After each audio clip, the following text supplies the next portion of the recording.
You know, one of the great lessons I learned early on, and I hope you learn it sooner than I did, is that being busy doesn't necessarily mean being effective. I used to be busy all day long. People would ask, Jim, how's it going? And I'd say, busy, real busy. But when I look back at the day, I realized I had moved a lot, but I hadn't really progressed.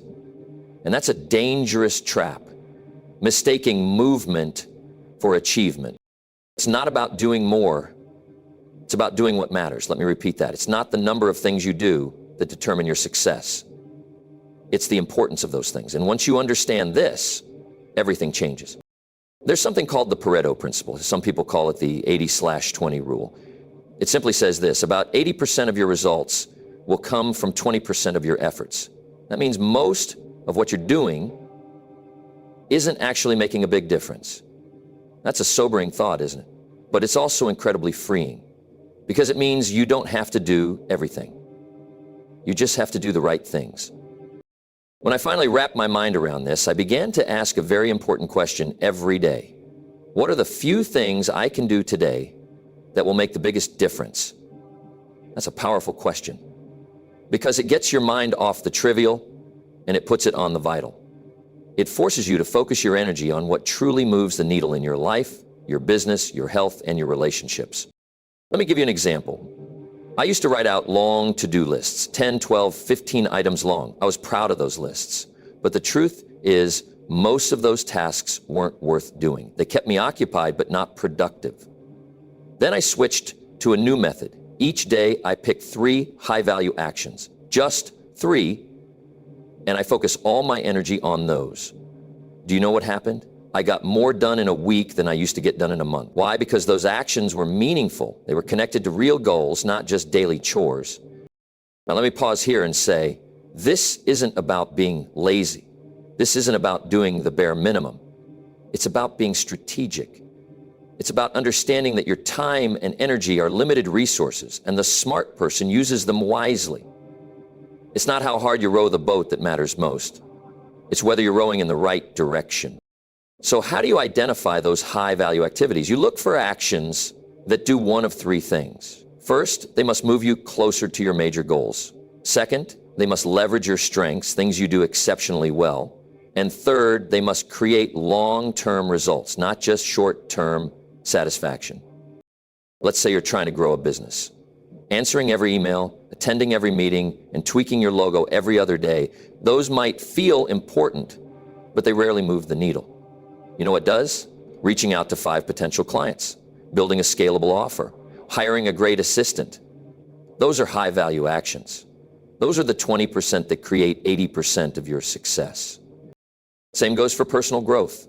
Reading a book, listening to a mentor, applying a new idea, that's high value. Watching TV for 3 hours a night, that's not going to change your life. You've got to look at how you spend your time and ask yourself, is this investment or is this entertainment? If you want to achieve more by doing less, you've got to cut the fluff. You've got to prune the distractions, the obligations, even the good opportunities that take your eye off the great ones. One of the wisest things I ever heard was this: success is not in doing more things, it's in doing fewer things well. That's where the power lies, not in being everything to everyone, but in being focused, intentional, purpose-driven. So I challenge you, don't just be busy, be effective. Don't fill your day with motion, fill it with meaning. Find the few things that matter most and do them with all your heart. That's how you do less and achieve more. Because in the end, it's not the man who works the hardest who wins. It's the one who works the smartest. One of the greatest lessons in life, and one of the hardest to apply, is the art of saying no. And it is indeed an art, because it takes courage, it takes clarity, and it takes a deep understanding of your priorities. Most people don't fail because they're doing the wrong thing. Most fail because they're trying to do too many right things at the same time. And when you stretch yourself too thin, nothing gets the attention or excellence it deserves. You've got to learn to protect your time like you protect your money, because in many ways, it's even more valuable. You can always earn more money, but once your time is gone, it's gone forever. And the older you get, the more you realize how precious it is. Every yes you say is a no to something else. That's the law of trade-offs. So when you say yes to every meeting, every phone call, every dinner, every task that someone hands you, you're saying no to something else, maybe time with your family, maybe rest, maybe the work that would actually move your dreams forward. People often confuse being helpful with being available. But you can be kind and still be firm. You can be generous with your wisdom without being careless with your time. You don't have to attend every event you're invited to. You don't have to respond to every message instantly. You don't have to take on every project just because you can. One of the marks of maturity is learning that not everything requires your attention, and not every opportunity is worth pursuing. I remember a season in my life when I felt overwhelmed. I was working harder than ever, saying yes to every client, every trip, every idea, but I wasn't making progress. I was just tired. One day I sat down and took a hard look at my calendar, and do you know what I realized? I wasn't overworked. I was overcommitted. I had allowed too many small obligations to take up the space meant for big dreams. That's when I learned the power of a graceful no. I started asking myself, does this align with my purpose? Will this help me grow? Is this the best use of my time? And if the answer was no, or even maybe, I started to decline. Not out of arrogance, not out of selfishness, but out of clarity. Because I had decided that my future mattered more than my fear of disappointing someone. Here's a key idea. When you say no to something that doesn't matter, you're saying yes to something that does. You're creating space for focus, for rest, for meaningful progress. And people respect that, especially when you do it with kindness and confidence. In fact, many will admire you for it, because deep down, they wish they had the same discipline. It's important to know the difference between pressure and priority. Just because someone wants something now doesn't mean it's urgent for you. Just because an email is marked important doesn't mean it's important to your life. You have to become a good gatekeeper of your own time. Because if you don't, someone else will be glad to run your schedule for you, and they won't always have your best interests at heart. Here's a little exercise I recommend. Make a list of the top 5 things that matter most to you. Your goals, your health, your relationships, your purpose.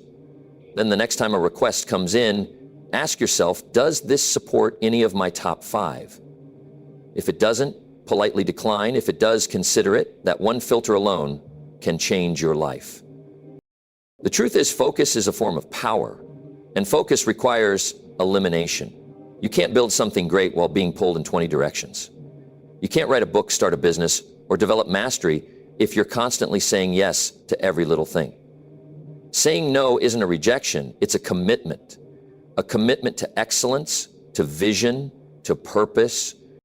So don't feel guilty for setting boundaries. Feel wise. Feel strong. Feel focused.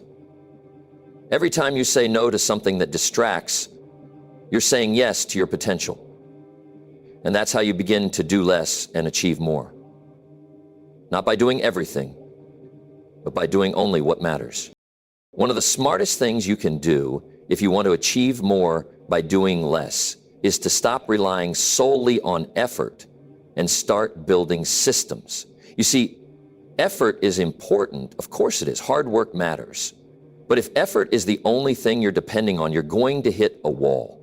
Because you only have so many hours in a day and only so much energy in your body. At some point, the returns begin to shrink. That's where systems come in. Systems are the multipliers. They allow you to get more done without always having to do more yourself. Let me explain what I mean. Imagine someone digging a hole with a spoon. They're working hard, sweating, maybe even proud of their effort, but they're still just using a spoon. Now imagine another person who stops, thinks for a minute, and comes back with a shovel. Then maybe a bulldozer. That's leverage. That's the difference between relying on effort and building systems. A system is anything that allows results to happen repeatedly with less direct input from you. It could be a routine, it could be software, it could be a checklist, it could be a team, it could be automation, it could even be a habit. Systems take what works and make it repeatable. They take energy you spend once and let you benefit over and over again. Now, in my early years, I thought if I wanted more, I had to do more, so I did. I worked long hours, I pushed hard, I said yes to everything. But I didn't feel free, I was always behind. And then I realized something powerful. If my business, my day, my goals were dependent only on me showing up and grinding every hour, then I wasn't running my life. My life was running me. That's when I started asking better questions. How can I make this easier? How can I make this automatic? How can I do it once and benefit many times? Think about this. A farmer doesn't dig up the soil every day from scratch. He prepares the land once, plants the seed once, and then he lets nature do what it does best. That's a system. The rain, the sun, the seasons, they're all working for him while he sleeps. That's how you should think. Build your life in a way that your effort compounds over time. Let's take a very practical example. Suppose you're always answering the same questions from customers or clients. Instead of repeating yourself over and over again, why not create a guide, a video, or a FAQ page that does it for you? That's a system. Or maybe every week you struggle to decide what to do next. A simple planning system like a weekly review or a top 3 focus list can save you hours and increase your clarity. That's a system. You see, systems are not about removing the human touch. They're about removing the unnecessary friction. They allow you to stay creative, to stay focused on what truly requires your presence, your voice, your genius. Systems handle the repeatable, so you can focus on the exceptional. And here's something important. You don't have to build a perfect system. Start small, one area at a time. Build a routine that works for your mornings. Create a process for how you deal with email. Design a workflow for your team so you're not micromanaging every step. These little changes add up, and before you know it, you're getting more done with less stress, less hustle, and more margin. Systems also create freedom. People think freedom is about doing whatever you want, whenever you want, but real freedom is the ability to choose where your energy goes without chaos, without burnout. And that kind of freedom comes from structure, from systems, from design. Now, some people resist this idea. They think, well, I don't like routine, I want flexibility. But here's the truth. Discipline creates flexibility. Systems create space. When you automate the mundane, when you streamline the repetitive, you buy back your time for the things that matter most. Your relationships, your creativity, your health, your dreams. So if you want to achieve more by doing less, don't just work harder, work smarter. Don't just move faster, build systems that carry the weight for you. Let structure be your ally. Let repetition serve you, because when you put the right systems in place, your life begins to work for you, not against you. And that's when things start to flow.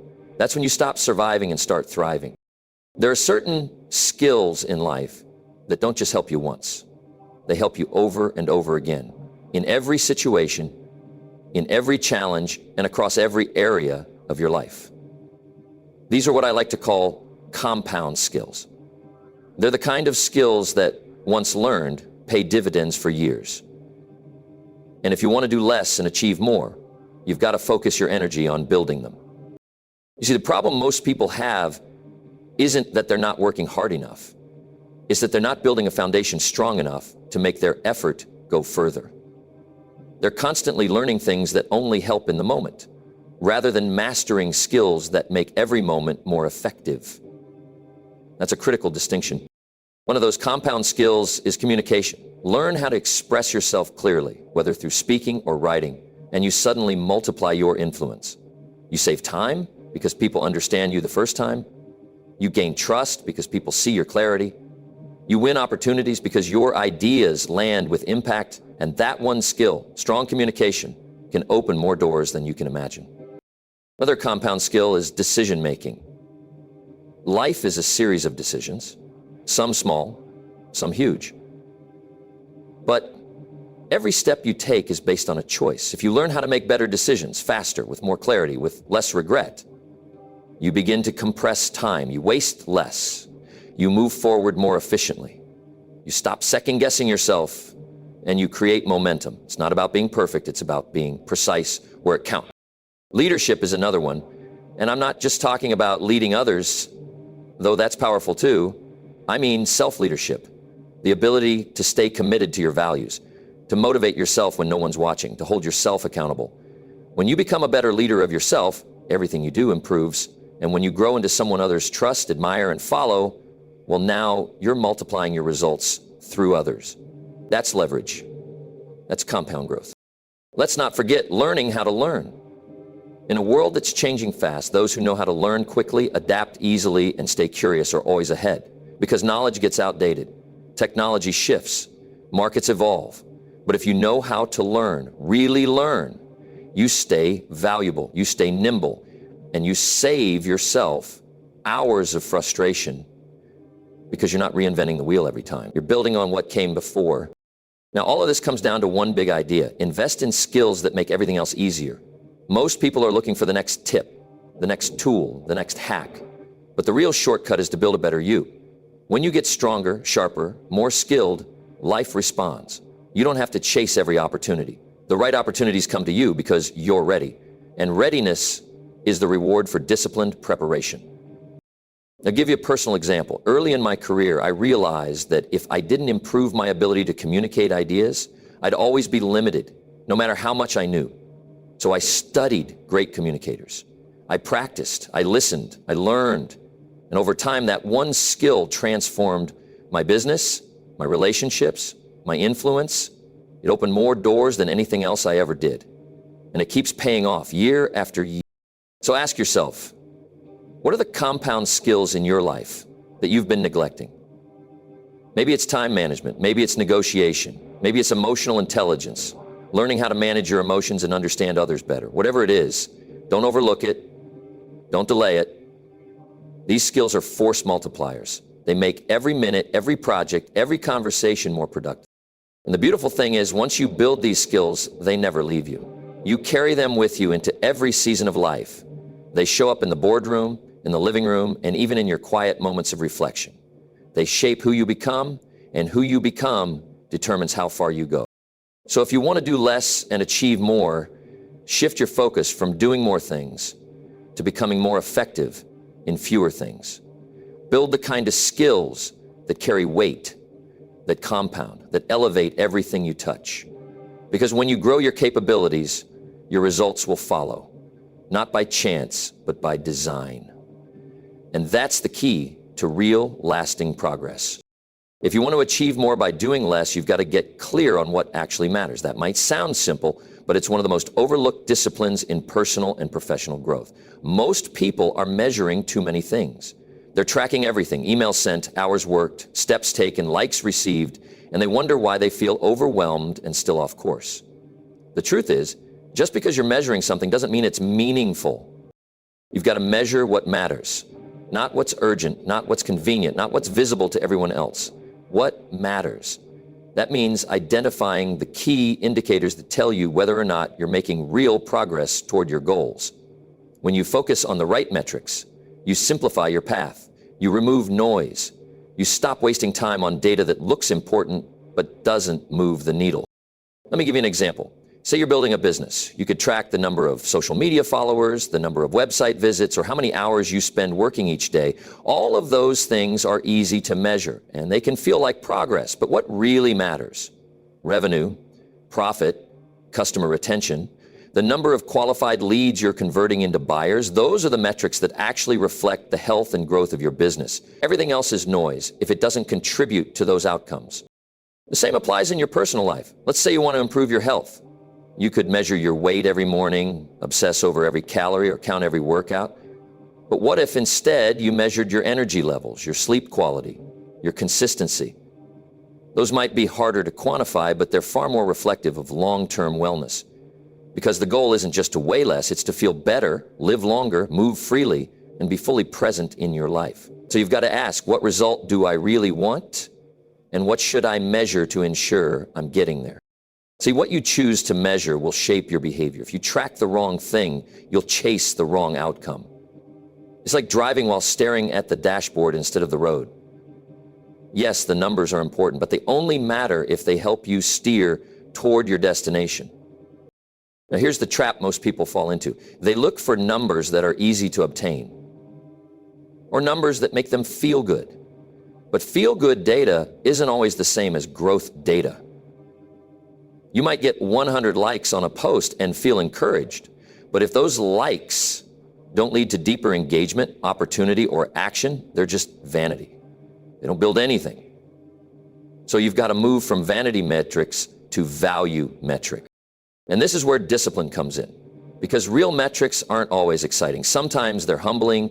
Sometimes they reveal that what you've been doing isn't working, and that's hard to face. But you can't grow what you don't measure, and you can't fix what you don't face. The truth is, clarity requires honesty. If you're willing to be honest with yourself about what's working and what isn't, you gain the power to make meaningful changes. I like to use what I call a North Star metric. This is the single most important measurement that tells you you're on track. In business, it might be customer lifetime value. In your career, it might be number of impactful projects completed. In your relationships, it could be quality time spent per week. Whatever it is, once you find it, you protect it. You focus on it. You build around it. Because that's what matters most. When you start measuring what matters, something amazing happens. You stop being reactive and start being intentional. You don't get pulled in 100 directions anymore. You know what deserves your time. You know what to say yes to. And maybe more importantly, you know what to ignore. So if you want to do less and achieve more, stop counting everything and start counting what counts. Take a step back, look at your goals, ask yourself, what are the few things I need to measure to know I'm truly moving forward? Then build your focus around those. Keep it simple, keep it sharp, keep it honest. Because in the end, progress isn't about how busy you look. It's about how aligned you are. When you measure what matters, your actions follow suit. Your focus sharpens, and your results compound. That's how real growth happens, not by doing more, but by doing what truly matters. We live in a world where everything seems urgent. Emails demand immediate replies, notifications pop up every few seconds, and everyone wants your attention right now. But if you're constantly reacting, you're not leading your life, you're just managing chaos. That's why one of the most powerful shifts you can make if you want to do less and achieve more is to move from urgency to intentionality. It means you stop being driven by what screams the loudest and start being guided by what truly matters. The truth is, not all tasks are created equal. Some things matter a lot more than others. But if you treat everything as equally important, you end up spending your best energy on the wrong things. That's where prioritization comes in. It's not just a productivity hack. It's a mindset. It's a decision to live by design, not by default. Now, let me tell you something I learned the hard way. I used to believe that staying busy meant I was being productive. I'd check off a long to-do list, answer emails, attend meetings, return calls, and feel like I was accomplishing something. But deep down, I knew I wasn't moving the needle. I was doing a lot, but not achieving a lot. Why? Because I wasn't prioritizing. I was letting my days be dictated by the immediate rather than the important. That changed when I discovered a principle that became a game changer for me, the 80/20 rule. It says that 80% of your results come from 20% of your efforts. In other words, not everything you do contributes equally to your success. There are a few tasks, a few decisions, a few habits that account for the majority of your progress. Your job is to find those few and protect them fiercely. This means learning to differentiate between what is urgent and what is important. Urgent things press on you, they feel immediate, but important things are what move your life forward, they build your future. A crisis might be urgent, a project deadline might be urgent, but building a strategy, nurturing a key relationship, taking care of your health, those are important. And often they're the first to get pushed aside when we're too busy reacting. The secret is to flip that pattern. Start your day with what matters most. Before you check your inbox, before you return calls, before you let the world in, spend your best energy on your highest priorities. This is what I call frontline your focus. Give your prime time to the tasks that actually change the game for you. Let's be real. There will always be distractions. There will always be people who want a piece of your time. But you don't have to give it away freely. Every time you say yes to something, you're saying no to something else. So make sure your yes is intentional. Make sure it's aligned with your goals. And if it's not, say no, kindly but firmly. Here's something else I've learned. Clarity breeds confidence. When you know what matters, you stop second-guessing yourself. You stop bouncing from one thing to the next. You move through your day with purpose, and that purpose acts like a compass. It keeps you centered even when things get hectic. Now let's talk about how to put this into practice. At the beginning of each week or even each day, ask yourself a simple question. If I could only accomplish 3 things today, what would make the biggest difference? Not what's easiest, not what's fastest, but what's most meaningful. Then block out time to focus on those things. Guard that time. Treat it like it's sacred, because it is. Over time, this habit creates a rhythm of effectiveness. You'll start noticing that you're getting more done in less time.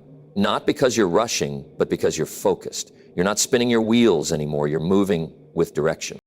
And here's the beautiful part. When you live with this kind of intentionality, you actually feel less stressed. You stop carrying the weight of 100 half-finished tasks.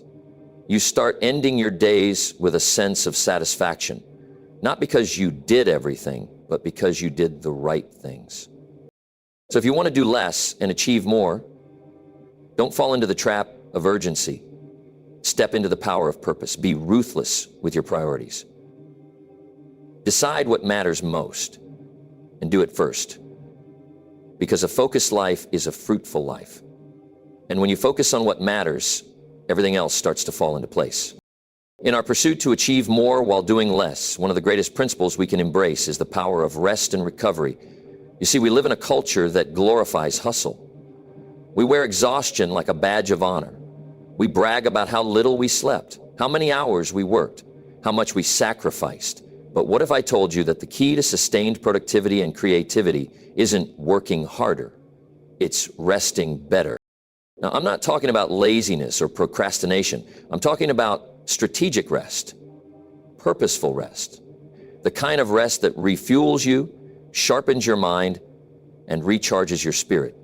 Because if your body is depleted, if your mind is foggy, if your spirit is weary, then no amount of hustle is going to help you perform at your best. In fact, it will work against you. Think about the human body. Even elite athletes understand this. They don't train at maximum intensity every day. They follow cycles. They push hard, then they recover. Why? Because the growth, the real strength, is built during rest. The muscles don't grow during the workout. They grow during recovery. The same is true for your mind, your creativity, your emotional resilience. If you're constantly going, constantly grinding, without rest, you don't just become tired. You become less effective. You make poor decisions. You become reactive instead of proactive. You lose your ability to innovate. And eventually, you burn out. That's the cost of ignoring rest. Let me share something from my own experience. There was a time when I believed that more hours meant more progress. So I cut sleep, skipped breaks, and kept going. And yes, I got a lot done at first. But over time, I noticed something. My energy dropped. My motivation waned. I was making more mistakes. I was losing the joy of the work. And I had to learn a hard truth. Productivity is not about the number of hours you put in. It's about the quality of energy you bring to those hours. And that's why rest isn't a luxury. It's a discipline. Just like exercise, just like planning, just like focus, it's something you schedule, something you protect, something you commit to, not just when you're exhausted, but as part of your routine. Rest becomes your rhythm, not your reward. So what does rest really look like? It starts with sleep. High-quality sleep isn't just rest for the body, it's repair for the mind. It's when your brain processes, integrates, and restores. If you're skipping sleep, you're stealing from your future clarity. And then there's active recovery. Taking time to step away, go for a walk, enjoy nature, play with your kids, read something unrelated to your work. These moments don't pull you away from productivity. They prepare you for it. And don't forget mental rest. That means disconnecting, logging off, putting the phone down, giving your brain space to breathe. We are not meant to be available 24/7. Constant input leads to mental clutter. But in stillness, in silence, your best ideas rise to the surface. Your mind has room to think deeply again. There's also emotional rest, the kind that comes from honest conversations, from letting go of toxic pressure, from spending time with people who fill you up instead of drain you. And spiritual rest, the deep renewal that happens when you reconnect with your values, your purpose, your sense of meaning. When you build rest into your life, not as an afterthought, but as a foundation, you don't just recover faster, you grow stronger, you become more focused, more grounded, more creative. And ironically, you begin to achieve more, not because you're doing more, but because you're bringing more you into everything you do. You don't need to wait for a breakdown to begin resting. You can choose now to create space for renewal. Build rest into your days, your weeks, your seasons. Honor it, protect it. Because when you rest well, you lead well. You love well, you create well. And you live well. So if you truly want to do less and achieve more, stop thinking of rest as a break from progress. Start seeing it as part of progress. Because when your body is rested, your mind is clear and your soul is full. You're not just more productive, you're more powerful. And that, my friend, is how you rise.